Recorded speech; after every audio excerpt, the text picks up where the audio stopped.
Hello, I'm Tim Harris. This is Julie Harris, and this is Real Estate Coaching Radio. That's right. So make sure that you hit the subscribe button so you won't miss any future episodes. Thanks again for popping by. Hit that like button, and don't forget to leave your comments and questions so we can get right back with you. We will. Thank you for continuing to make our podcast, Real Estate Coaching Radio, the number one listened to podcast for real estate professionals in at least the United States. And let us know what you think about this video. Leave your comments below. Thank you. 3, 2, 1, and we are back. And we have a fantastic podcast series. This is going to be probably a 4 to 5 day podcast series, and it's called Truth Revealed, the least to the most effective real estate lead generation ideas. And what we're going to be doing is going through, 30 different ideas, Julie? 30 or 32. Yeah, there's a lot. And there's always going to be more than that. But these are the top 32 ranked and rated from least effective to most effective. And by effective, we mean, will it actually turn into a transaction for you? That's right. So what we're going to be doing is going through every one of these most common lead generation topics that people like to discuss, agents like to discuss. And we're going to be expressing our opinions on it, obviously, but we're going to be sharing with you what it costs, how long it takes, what the results should be, all the rest of it. So this is going to be a great source of information for you when you're building your own real estate lead generation wheel. And let me explain that. It's a very simple concept. Here's the lead generation wheel you should start by the way, if you're taking notes, as many of you use this podcast for training your team or your brokerage, start out by drawing a circle, and assuming you're using a 8.5 by 11 piece of paper or an iPad or whatever, draw a relatively large circle. And what you're going to be doing is you're going to be making something that looks like an old-fashioned wagon wheel or like a bicycle wheel, something with a lot of spokes on it. So that is what we're going to be building during this next 5 days worth of podcasts is your lead generation wheel. So every spoke you put on the wheel, so you're going to draw a big circle, then a little circle in the middle. The little circle is the hub of the wheel. And then every spoke you put on the wheel represents a source of lead generation. And really the essence of the lead generation spoke analogy really is that you want to build a wheel that's strong. You want to build a wheel where each spoke is independent of the other spoke, because here's the idea. You're rolling down the wheel the road, and you've got this bicycle wheel on the front of your bike. And if the bike wheel only has one spoke and you hit a pebble in the road, obviously the wheel itself did not have enough structural integrity, so it's going to fail. Well, if you have 2 spokes, then it's stronger. 3 spokes, even better. You guys get the idea? But really the problem is that you don't know, for the most part, agents don't know, which spokes are going to be the strongest spokes to put on their wheels. And even though we're giving you probably will be over 30 different lead generation ideas, you really effectively only need probably 5 to 7 that you build over time, but you better sure as heck choose the right 5 to 7. That's right. And the second thing that we always see agents making a mistake on is believing that there is a one spoke that will solve all of your lead generation problems, that you'll have an endless supply of proprietary leads just for you that will self-convert, and that as soon as you find that one thing, then all of your lead generation woes are over. Well, you have to accept the fact that there is no one magic bullet, easy button, silver thing that's going to do that for you. In fact, you need the multitude of well-engineered spokes so that, maybe for the next 3 weeks, you're not going to have a past client that brings you a transaction. And if that's the only source that you've got, well, you're going to be broke next month. Instead, have multiple spokes to make a strong lead generation wheel. So when Julie and I were going through the 30 plus different ideas that we're going to share with you, we were, I think, qualifying and quantifying and really, I think, judging each of these ideas by a few filters. And the first filter was quality. Julie, what did that mean? That's right. So here are our 5 filters. Number 1, quality. What is the likelihood of the prospect buying or selling with you in the next 60 days or less? Are they a lead, or are they just an impression or a contact? Do they themselves consider themselves to be a real estate prospect, or are you the only one thinking, hoping, and praying that they might be a prospect? So the quality of the lead is our first filter. And just to give you, for example, are you speaking directly with the seller who's already decided they need to sell the house in the next 120 days or less? Or are you just basically knocking on an apartment complex front door, hoping and praying you're going to stumble across a buyer that has to buy? Obviously, one is a heck of a lot more higher quality in terms of the likelihood of actually transacting than the other. But we're going to get into the weeds over the next few days, explaining all of that in great detail. Really critical that you guys understand this. Otherwise, what you're going to do is you're going to spend your time trying to develop spokes for your wheel, which are effectively ineffective. And you're not going to have any integrity in your lead generation system. Number 2, Julie. Return on investment, ROI, the cost versus your results. Cost can be in terms of money and time or both. So what are you spending and what will you be getting? Again, to your previous point, not all spokes are created equally. So these are our filters that will help, that we're sharing with you to help you understand why that is. Why are some of them rated higher than others? And number 3, is the source of business or the spoke in your lead generation wheel duplicatable? Can you control the results, or is it just completely random? Point number 3, or filter number 3, is the time that it takes to see the results, the level of commitment and consistency required. There are certain things we'll talk about that takes more consistency and more commitment than you probably think. Filter 4 is really what are the skills necessary to make the spoke work? And that's something we're going to focus in on a lot. By the way, I've got great news for you before Julie says filter number 5.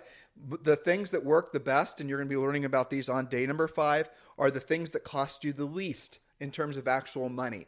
I know that's kind of a cliffhanger, isn't it? Spoiler alert. Oh, what are they talking about? Well, but that is the bottom line. And it is true. kind of funny. The things that cost the most have a tendency to be the least effective, and least effective in terms of actually generating any closable transactions for you. So filter number 5, Julie Harris. Filter number 5, does the source give you buyer or seller leads? Seller leads are far more valuable than buyer leads.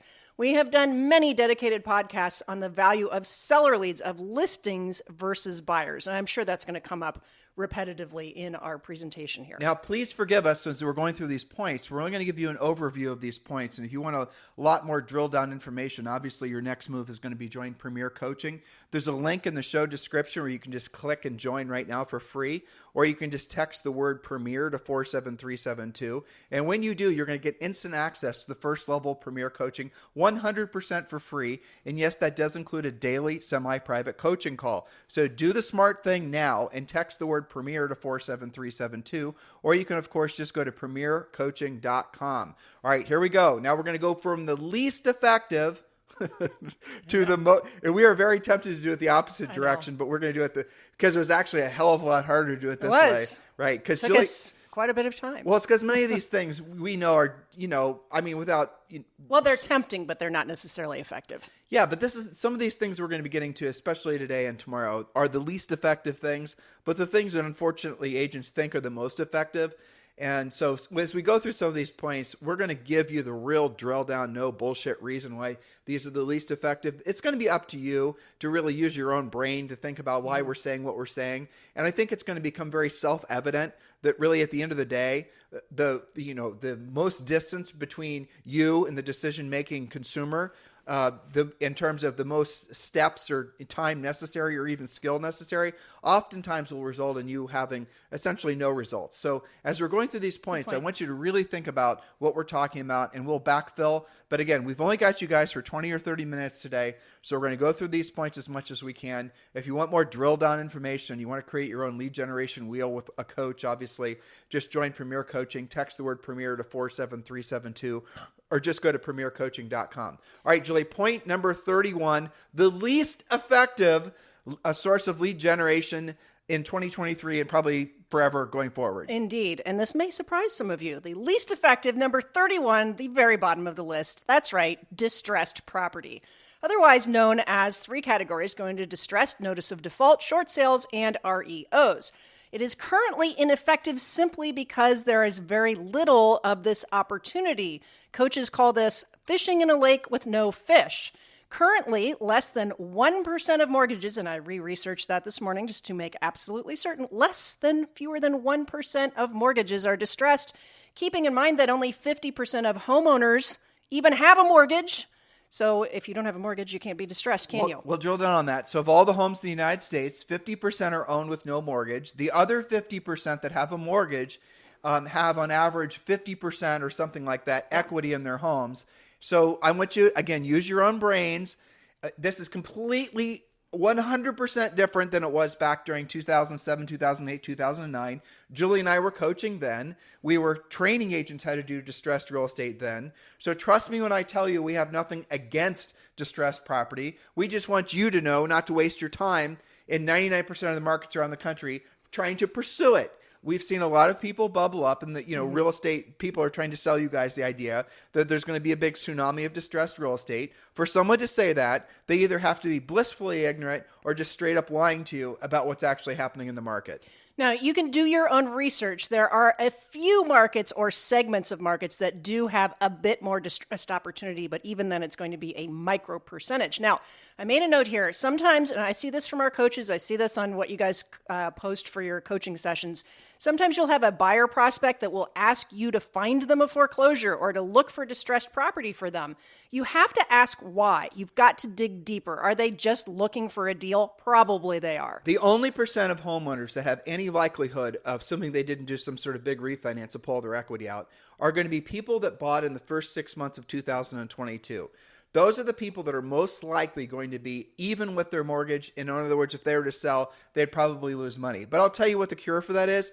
They can hold the house for another year. They can rent the house. And because of the inflation rate right now, they're going to be essentially, inflation's going to dig themselves. It's going to dig them out of the hole, and they're going to have equity in the property. So the likelihood, unless there's a enormous increase in unemployment, that would be the only thing that would make this wrong. But the likelihood that there's going to be any kind of, radical increase in distressed real estate is as close to zero to, enough that we are telling you guys now it's the least effective form of lead generation right now, because the opportunity is just simply isn't there. If that were to change, then obviously we're going to change our advice to you. Hopefully that's clear to everyone. Julie, number 30. Yes, second to the bottom of the list, buying buyer leads in any way that is both expensive and ineffective. For example, Zillow leads. But remember, buyer leads are not hard to find. Why would you ever pay for them? So in your mind, think, are those leads qualified, motivated, and yours exclusively? No, you have no reason to believe any of that is true. And yet you're paying for it. Now, let me just give you guys some color on this. If you're a Zillow Flex agent and they're pre-qualifying your leads, then the buyer leads themselves are going to be better quality. But remember the filters we gave you guys. Most effective, least effective, but it also, we're figuring in the cost of the lead. So just to really drive this point home, a Zillow lead, that if you guys are Flex agents, you know that you're paying, 35, 40% referral fees on those buyer leads. And you know that those buyer leads are even at that are not that consistent. We've got people that we've, frankly, our coaching clients that were wanting to stop buying buyer leads from Zillow, had become dependent on buying buyer leads at Zillow, wanted to break free of that dependence. And we had to help them understand the importance of doing it urgently by showing them what their average cost of buyer lead was. Now, I want you to understand something. I'll give you an example. I had a great conversation with somebody who is a huge producer, has a huge team, and their average cost of buyer lead from Zillow, and they did cut the ties, was $600 per lead. Now, that's cost per lead. That's not closed transaction. So they were paying $600 per lead, and then a certain percent of those, say 10%, would actually buy something. And then they were paying on average 35% referral fees. So, and I know the math is slightly different if you're a Flex agent, but at the end of the day, we're factoring in least effective to most effective, and we're obviously factoring the actual cost of the lead and also the probability of you closing a transaction. And Julie's point that I hope all of you were really crystal clear about, buyer leads are plentiful no matter what direction the market is going, no matter what interest rates are.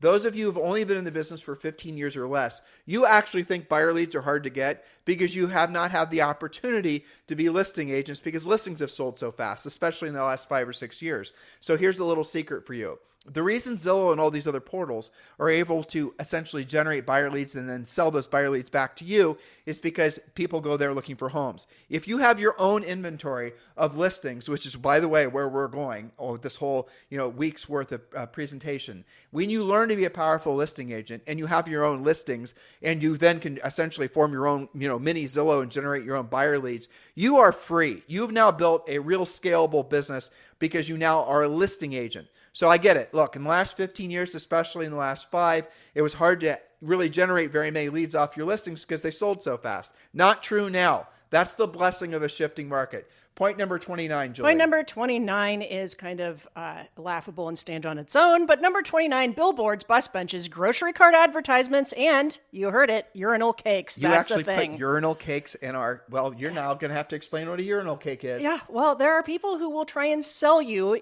to put your brand, your name, your phone number, maybe even, God forbid, a QR code, can you imagine, on a urinal cake, so that somebody goes to a restaurant bathroom and pees on your logo. How in the world is that possibly effective? I kind of put all this into the same category as a diapery baby butt in the grocery cart on your sign. So today's presentation is obviously taking a bit of a murky pivot, but the reality of it is, the reality of it is these are the types of things that you guys are believing are going to generate leads for you. Urinal cakes being something that, yes, is sold to agents, but really at the end of the day is something that you should all be laughing at and maybe feeling sorry for if you're listening to us right now and you happen to be in a men's bathroom at the urinal and looking down, and you guys get the whole point here at looking at the urinal cake. Bottom line, least effective. That was point number 29. Moving on to point number 28. Yes, point number 28, geographic farming, also known as geo-farming. Now, this is very expensive both in time and money, and it's also highly ineffective. This has been around long enough and tested by enough agents all up and down the experience scale that we know for sure it is highly ineffective and also very expensive. So examples of this would be Every Door Direct, SmartZip, anything that says that they are analytics-based mailing to theoretically motivated homeowners. Now, note to self, because this is their whole USP.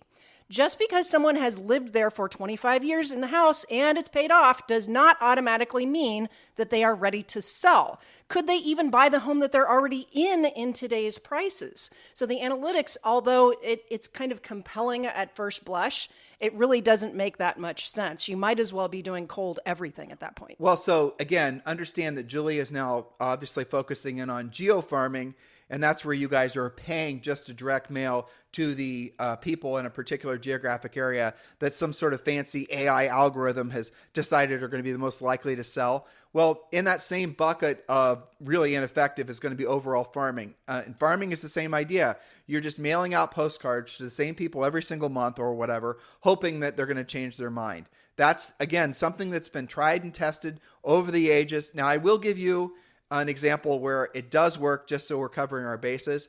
If you're in a market where there is high turnover from, say, there's a lot of relocation and there's a lot of that sort of thing, and people in DC, Virginia, just different areas around the country where there is going to be a lot of turnover, and now we're getting into the hypothetical here, and there's not other agents that are not also doing a lot of direct mail, for example, then you might actually have a chance of getting some leads from a traditional geographic farm. But that's not going to be the case with anybody. So if you happen to live in an area where there's high turnover, you're also going to see an enormous number of agents that are doing direct mail. And so the whole thing with direct mail is you have to have mailed somebody something on the exact day they were thinking about moving or doing any kind of real estate transaction. Otherwise, it just becomes trash. And that's really how the geo-marketers, or even just the guys that are trying to sell you the idea of doing farming, they actually will tell you that to their credit.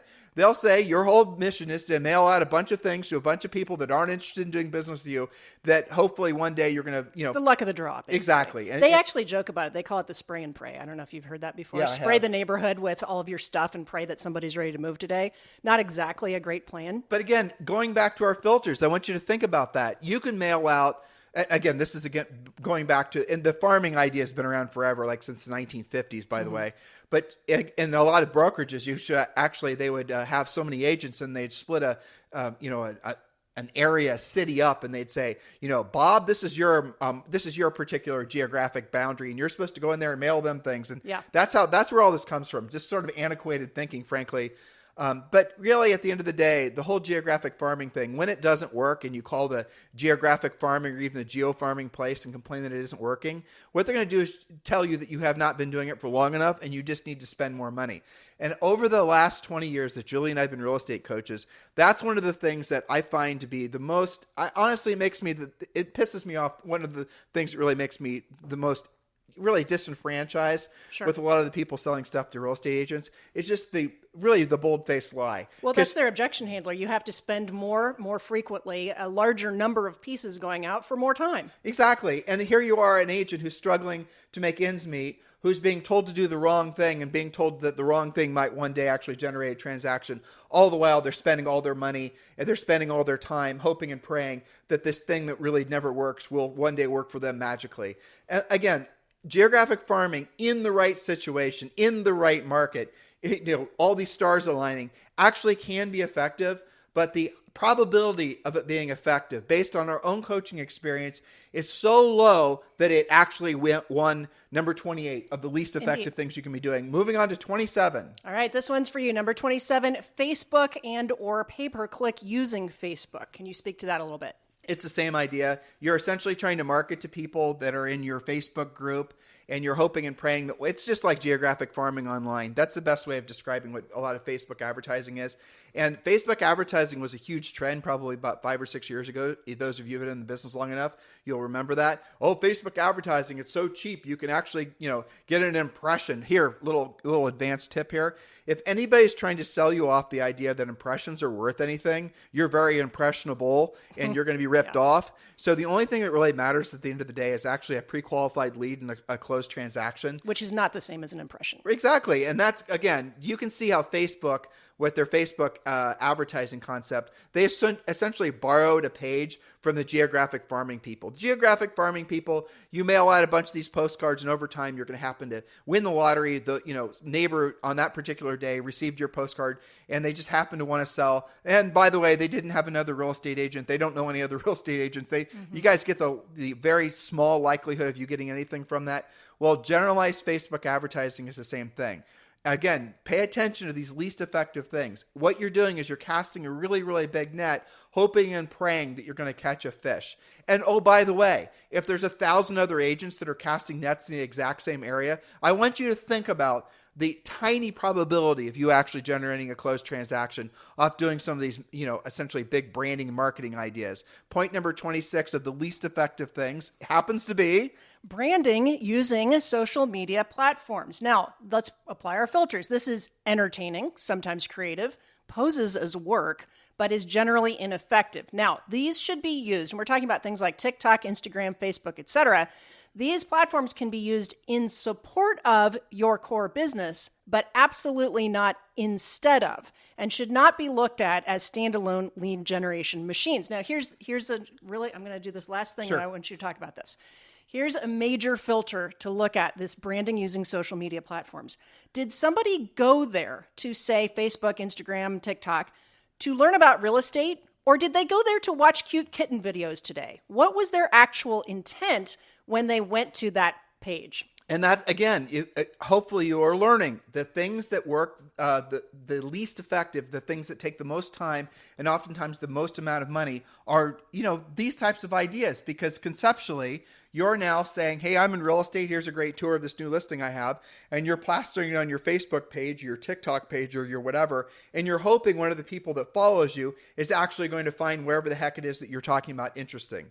They aren't going to Facebook, let's say, for example, one of your friends isn't going to Facebook thinking about transacting. You're playing the lottery. You're hoping and praying that you're going to put up a post on a particular day that one of your 5,000 followers is going to want to, then somehow magically, because the Facebook algorithm is going to decide to show to that person. You guys get all the probabilities are working against you. Essentially the reality of it is that the probability of anybody seeing your message on an exact day that they're thinking about doing a transaction is so small, and it's not even worth doing. And that's unfortunately the truth. Now, and that's like the first phase. Okay, so let's say that you are super lucky and they're like really digging whatever you just posted. The next assumption is that they are both motivated and qualified and only going to work with you. I mean, there's layers and layers and layers of it not being effective. Now, Julie did say something, and this is where social comes in. We do believe in social media. We are advocates of it. We use it. Many of you found us on Instagram. Use it every day. We do. We use it every day. I just put up a picture of, here's clickbait. I'm about to throw out some clickbait. I just put a picture up of Julie Harris and Ricky Martin on our Instagram page. That's funny. Where Ricky Martin is coaching me on how to take a picture. Yes. That's what he was doing. Okay, so loosely related to coaching, but is one of you going to sign up for coaching because you saw me with Ricky Martin? I don't know, maybe, but that's not our leading thought. Well, so the social media nowadays is used to, so there's passive lead generation and there's proactive lead generation, right? So your passive lead generation are all the things we've talked about so far. Passive is where you're putting something out there, hoping to get something back. You're hoping and praying that someone's going to respond to your TikTok video or whatever, right? Speculating. Now, where the social comes in, where it's very powerful, and really in this day and age, the platforms that you should be focusing on, and we're going to talk about this, well, we can mention it now. If you have to choose one or two platforms to really focus on, it's going to be YouTube primarily, followed by really everything else. I would go, depending on your demographic, the age of your average consumer, it has to be YouTube first. And I will explain more in a subsequent point as to why. Well, here it is. YouTube is the second largest search engine obviously following Google. So if you're looking for a powerful way to get searched and discovered, YouTube is definitely going to be there. But does that replace having direct conversations with people who are already decided that they want to do a real estate transaction? Absolutely not. So there's passive lead generation and there's proactive lead generation. Your passive lead generation techniques, this social media, is there to reinforce the proactive lead generation. You can do proactive lead generation at a very high level and get great results without doing any of the passive, but it's almost impossible to get any sort of real meaningful results from doing passive lead generation without doing the proactive. You guys get it? So you can do, once you learn how to be a proactive lead generator, if you never really want to get good at social or any of the online stuff, you're going to be right as rain in real estate. Maybe not true in other businesses, but certainly in real estate. But if you do it the other way, most likely you're not going to survive long in real estate. Now, I want to also warn you against something else. And I know this is very normal in real estate circles to believe that you have to be famous on social to be successful in real estate. I want you to logically tell me why that's not true. I want you to actually in your own brain think why that's not true. I want you to ask yourself, when was the last time you hired a service professional for yourself because they had a big Instagram page? Now, here's how a lot of real estate people defend what they do online. They will say, well, I got a bunch of leads. I watched something the other day, an agent. She was very well spoken, did a great job talking about her social media. And I thought, well, let's see what the spin is. And then she started talking about the number of leads she specifically gets off, I believe it was Instagram. Well, she's talking about leads, and there are mostly buyer leads. So she's getting buyer leads, and I believe the number was like less than 30 for a whole year. And then I thought to myself, and I wasn't doing the interviewing, so I couldn't have asked her the question. I thought to myself, how much time did she spend making those Instagram videos? How much effort did she spend putting in those Instagram videos? What was the average cost per hour? What's her average cost per hour? What's her time worth? And what did she actually get as a result, her return on the investment for all that social media stuff? But again, I want you to understand, we are advocates of social media. In Premier Coaching, we do teach you guys how to do a really great job on YouTube and on some of the other social media platforms. But be clear, when you're building your spokes on your wheel, you want to put the anti-fragile spokes on first in social media and all the passive things that Julie's written for us to share with you guys today. Those are the ones that are the most fragile. And here's another great saying. I don't remember, Julie and I didn't think of this up, but it's a great thing to keep in mind. Never build your mansion on land you don't own. And the concept there is, if you're going to build a business that's going to last the ages, you're going to have to build your lead generation, which is the number one thing. Marketing and advertising is more important than product. Marketing and advertising, ultimately, your ability to generate a lead, it's more important than even service. You can market it. If you have a great product or great service, but you do a really poor job of selling it, you're going to go out of business. But if you have you guys get the point, but if you have a average product, even a commodity service, like, selling real estate, that's a commodity. There's a lot of people that do the same thing that you do, but you're really good at proactive lead generation supported by passive lead generation, you're going to own the market. That's a real key differentiator in your thinking that you have to really dial into. But please don't believe your mission in real estate is to be famous, because ultimately you're going to have to make a choice. The choice is going to be, and I'm reflecting back on an email I received from one of our competitors, and we're on all their mailing lists, and the subject line of the email was essentially what was it, Julie? I read it to you. I was like, how to be famous on whatever the on platform. YouTube. I think it was YouTube. It's how to be famous on YouTube. Yeah. And so what this person was doing is, hypothetically telling you how to make YouTube videos and whatnot, which of course we include in Premier Coaching. But he was focusing in on your ego. He was focusing in on your innate desire for recognition. Yes. So the choice you have to make, this is more of a mindset thought than it is an actual choice, but just, actually consider this. If you have to choose between being famous and being rich, you can't choose both. If you don't like the word rich, replace it with wealthy. Our definition of rich is where your money works for you and you no longer have to work for your money. So if you have to choose between famous and being rich, which would you choose? And here's the unfortunate truth. There's a whole generation of you that have gotten into the business, really mostly in the last 15 years, that have, without knowing it, chosen based on your actions to be famous. And now you're discovering the hard way that you are moving yourself further and further away from actually ever obtaining any resemblance of financial independence. In other words, you built your mansion on land you don't own, and you've also focused on the wrong goal, thinking that the more famous you are, the more followers you have, the more likes you have, you actually believe that's going to result in more transactions. And many of you are discovering the hard way that that wasn't true. So we're going to go one more today, and then we'll pick up where we left off tomorrow. And this is number 25, least effective to most effective forms of lead generation. Julie. Getting slightly more effective is number 25, cold door knocking. Now, we're not talking about door knocking before open houses or door knocking for sale by owners or expireds. We're talking about flat out cold door knocking. Now, this is cheap or free. Maybe you have a little expense in bringing some flyers with you, but only randomly effective. It is, however, a good place to build confidence and skills with little or no expenditure. Get used to talking about real estate. There is a place for it, but it is only randomly effective. Now, cold doors are the least effective, knocking door by door with no reason to believe that the inhabitants are either A, even the owner of the house, B, wanting to sell, or C, don't already have an agent in mind, and I would add maybe even they are an agent. Okay, so that's very random and very cold. Now, if you're going to cold door knock, at least do it in your own neighborhood. Knock prior to open houses, knock with a market report, have something of value. But realize it takes an epic amount of contacts to get results. And it's not that effective. How many conversations can you actually have on an average day? It takes a long time to get results. All of the things that the least effective have real strong common elements, don't they? You're going to ask strangers for the most part right. if they're wanting to buy or sell real estate. In other words, you're hoping and praying. You're playing the real estate leads lottery, hoping you're going to have the winning number. You're going to knock on the winning door, and that person just happens to be ready to hire a realtor, doesn't have anybody else in mind. You guys get it? So there's another common element to all the least effective things. They require the least amount of skill. Exactly. And they have the least amount of, chance of being overtly rejected. So there's a lot of innate things that are common with the least effective forms of lead generation. The reason that they're the least effective also is that every other agent's going to gravitate towards them because they require the least amount of skill, because they require the least amount of rejection. Yeah, they're conflict free. Exactly. If you have a conversation, it's going to be a pretty easy conversation.